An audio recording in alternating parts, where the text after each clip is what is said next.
কত টাকা করে ভাতা দেওয়া হবে, বয়স্ক, বিধবা, প্রতিবন্ধী এবং অন্যান্য ভাতায় কোন ক্যাটাগরিতে কত টাকা করে আপনাদেরকে দেওয়া হবে, মাসে দেওয়া হবে নাকি কিস্তিতে দেওয়া হবে, সবকিছু জানিয়ে দেবো আজকের ভিডিওতে।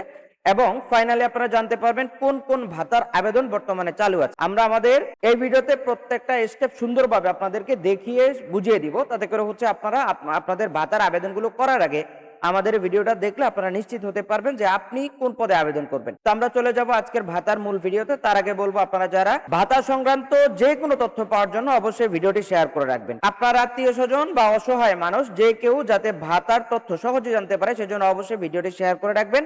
না হলে আপনিও পরবর্তীতে আমাদেরকে খুঁজে পাবেন না। আমরা প্রতিনিয়ত ভাতার আপডেট এবং কিভাবে আবেদন করতে হবে, কোথায় জমা দিতে হবে, কি করতে হবে, সব কার্যক্রম পর্যায়ক্রমে আমরা একের পর এক ভিডিও দিয়ে যাব, তাতে করে আপনারা সঠিক তথ্যগুলো জানতে পারবেন।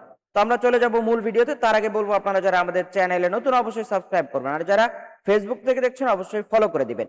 মূল ভিডিওতে যাওয়ার আগে বলবো, আপনারা যারা দেশে অথবা বিদেশে চাকরির জন্য দক্ষতা উন্নয়ন সার্টিফিকেট গুলো গ্রহণ করতে চান, যেমন computer, electrical, electronics, house wiring, housekeeping ইত্যাদি, এই ক্যাটাগরি প্রচুর কোর্স ওয়েবসাইটে দেওয়া আছে। কোর্সগুলো করে আপনারা খুব সহজেই অনলাইন ভেরিফাইড সার্টিফিকেট গুলো গ্রহণ করতে পারেন।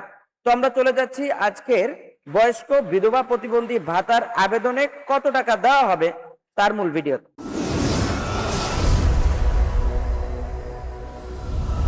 আমরা চলে আসলাম মূল ভিডিওতে। আমরা 2025-এর আগে আপনারা যারা ভাতার আবেদন করেছিলেন এবং যারা ভাতা পাচ্ছেন অলরেডি, তাদেরকে দেওয়া হয়েছিল প্রতি মাসে 650 টাকা করে। বর্তমানে এটাকে ইনক্রিজ করা হয়েছে এবং হচ্ছে এখানে দেওয়া হয়েছে 700 টাকা করে। এবং এটা দেখছি আমরা বয়স্ক ভাতা প্রতি মাসে 700 টাকা করে বর্তমানে দেওয়া হবে। এবং আমরা যদি একইভাবে দেখি, বিধবা ও স্বামীনিগৃহীতা ভাতা এটা ছিল 650 টাকা, এখানেও দেওয়া হবে 750 টাকা। প্রতিবন্ধী ভাতা প্রতি মাসে দেওয়া হচ্ছে 1000 টাকা, আগে যেটা ছিল 900 টাকা। তো আপনারা যারা এই ভাতাগুলোর আবেদন করবেন, আপনারা কিন্তু এই হারে প্রতি মাসে টাকা পাবেন। এবং এই টাকাটা কিভাবে দেওয়া হবে তার আগে বলবো, এছাড়াও রয়েছে 90 বছর বা তদূর্ধ্ব বয়স্ক ভাতা প্রাপ্ত হচ্ছে, যারা 90 বছরের উপরে বয়স্ক ভাতা পাচ্ছেন তাদেরকে 1000 টাকা মাসে দেওয়া হবে। এবং যারা 90 বছর বা তদূর্ধ্ব বিধবা ভাতা প্রাপক, তারা হচ্ছেন 1000 টাকা করে পাবেন।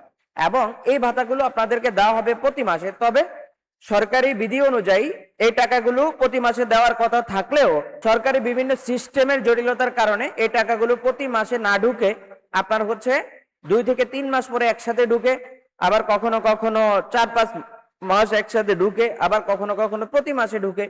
এটা হচ্ছে সিস্টেম অনুযায়ী তারা এগুলো দিয়ে থাকে। এবং এখানে আরেকটা ব্যাপার হচ্ছে, আপনার কোনো ভাতার টাকা মিস হবে কিনা, না, কোনো ভাতার টাকা মিস হওয়ার কোনো চান্স নেই। এগুলো আপনি টাকা পাবেন 100%, তবে আপনাকে সময় দিতে হবে এবং হচ্ছে অপেক্ষা করতে হবে। এখানে আমরা আজকে দেখব কোন কোন ভাতার আবেদন বর্তমানে চালু আছে এবং আপনারা আবেদন করতে কি কি লাগবে। তো ভাতার আবেদন দেখার জন্য আমরা যে কোনো একটি ব্রাউজারে চলে আসবো। এখানে আসার পরে হচ্ছে বয়স্ক বিধবা ভাতার আবেদন লিখে সার্চ করলেও চলে আসবে, অথবা আপনারা লিখতে পারেন dss.bhata.gov.bd লিখলেও চলে আসবে। আমরা হচ্ছে প্রথম ওয়েবসাইটে চলে যাব। প্রথম ওয়েবসাইটে আমরা যখন চলে যাব, এখানে কিন্তু সার্ভার একটু ডিলে করে এবং হচ্ছে এখানে সার্ভার ব্যস্ততার কারণে দেখা যায় একটু সময় নিতে পারে। সেই সূত্রে হচ্ছে আপনাকে একটু অপেক্ষা করতে হবে, আপনার ওয়েবসাইট বাফারিং করতে পারে যেহেতু এখন প্রচুর চাপ। তো আপনি হচ্ছে এই ওয়েবসাইটে মূল হোম পেজে আসবেন। এখানে আসার পর হচ্ছে আমরা দেখতে পাচ্ছি ভাতা কার্যক্রম, আপনি এই জায়গাটাতে ক্লিক করবেন। এখানে আসার পর আমরা দেখতে পাচ্ছি বিধবা ও স্বামীনিগৃহীতা ভাতা। বিধবা ও স্বামীনিগৃহীতা ভাতা আবেদন করার জন্য যারা আবেদন করবেন তার আইডি কার্ড, তার ছবি, তার স্বাক্ষর এবং তার নামে একটি নগদ অথবা বিকাশ অ্যাকাউন্ট লাগবে। এরপর আমরা দেখতে পাচ্ছি প্রতিবন্ধী ভাতা। প্রতিবন্ধী ভাতার ক্ষেত্রে তার সুবর্ণ নাগরিক কার্ড থাকা বাধ্যতামূলক, এনআইডি কার্ড লাগবে, ছবি লাগবে এবং হচ্ছে তার স্বাক্ষর লাগবে। প্রতিবন্ধী ভাতার ক্ষেত্রে তার লাগবে সুবর্ণ নাগরিক কার্ড, তার আইডি কার্ড, ওনার হচ্ছে ছবি, স্বাক্ষর এবং হচ্ছে তার নামে নগদ অথবা বিকাশ অ্যাকাউন্ট থাকতে হবে। এরপর আমরা দেখতে পাচ্ছি অনগ্রসর সমন্বিত বিশেষ ভাতা। অনগ্রসর সমন্বিত বিশেষ ভাতা কি কি লাগবে? আইডি কার্ড লাগবে, ছবি এবং স্বাক্ষর, আপনার হচ্ছে মোবাইল নাম্বার এবং হচ্ছে নগদ অথবা বিকাশ নাম্বার লাগবে। অনগ্রসর সমন্বিত শিক্ষা উপবৃত্তি। শিক্ষা উপবৃত্তি যারা আবেদন করবেন তারা হচ্ছে আপনার জন্ম নিবন্ধন অথবা এনআইডি কার্ড, তারপর হচ্ছে মোবাইল নাম্বার লাগবে, অভিভাবকের মোবাইল নাম্বার লাগবে এবং হচ্ছে শিক্ষার্থীর যদি বিকাশ অথবা নগদ অ্যাকাউন্ট থাকে তার নামে সেটা দিতে হবে, আর যদি না থাকে তাহলে হচ্ছে তার পরিবার পরিবার অথবা বাবা অথবা মা যার নামে হোক তার নামে দিতে হবে এবং সেটি পরিবারের কারো অ্যাকাউন্ট নাম্বার দিতে হবে। এরপর হচ্ছে আমরা দেখতে পাচ্ছি প্রতিবন্ধী শিক্ষার্থীদের জন্য শিক্ষা উপবৃত্তি। শিক্ষা উপবৃত্তির ক্ষেত্রে অবশ্যই আপনাকে সুবর্ণ নাগরিক কার্ড দিতে হবে এবং হচ্ছে যেহেতু প্রতিবন্ধী ওনাদের সুবর্ণ নাগরিক কার্ডের সাথে ওনার শিক্ষার যে প্রত্যয়ন সেটা দিতে হবে এবং হচ্ছে জন্ম নিবন্ধন লাগবে, অভিভাবকের মোবাইল নাম্বার অথবা বিকাশ নাম্বার লাগবে। এরপর হচ্ছে আমাদেরকে বয়স্ক ভাতা দিতে হবে। বয়স্ক ভাতার ক্ষেত্রে মহিলাদের ক্ষেত্রে হচ্ছে 62 বছর আর পুরুষের ক্ষেত্রে হচ্ছে 65 বছর।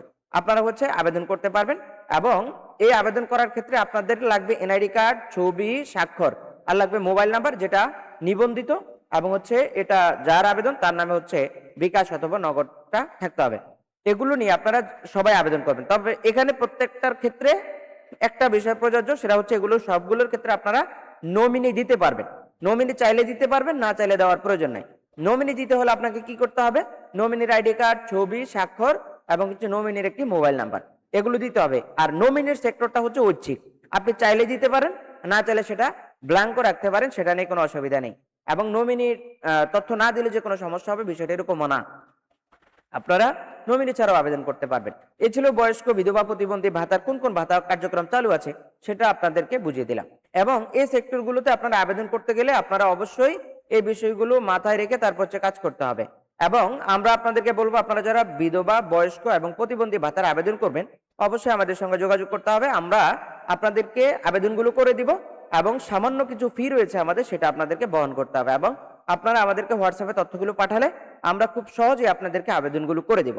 সেজন্য আমাদের স্ক্রিনে দেওয়া হোয়াটসঅ্যাপ নাম্বারে যোগাযোগ করতে হবে। চলে যাবো আজকের মতো। ভিডিও শেষ করার আগে আপনাদেরকে বলবো, আপনারা যারা দেশে অথবা বিদেশে চাকরির জন্য দক্ষতা উন্নয়ন সার্টিফিকেট গুলো গ্রহণ করতে চান, যেমন computer, electrical, electronics, house wiring, housekeeping ইত্যাদি, এই ক্যাটাগরি প্রচুর কোর্স ওয়েবসাইটে দেওয়া আছে। স্ক্রিনে দেওয়া হোয়াটসঅ্যাপ নাম্বার অথবা ওয়েবসাইট ভিজিট করে আপনারা হচ্ছে খুব সহজে অনলাইন ভেরিফাইড সার্টিফিকেট গুলো গ্রহণ করতে পারেন, যা দেশে বা বিদেশে চাকরির জন্য আপনাকে সহায়তা করবে। তো আজকের মতো বিদায় নিচ্ছি, দেখা হচ্ছে আমাদের পরবর্তী কোনো আপডেট ভিডিওতে। আসসালামু আলাইকুম।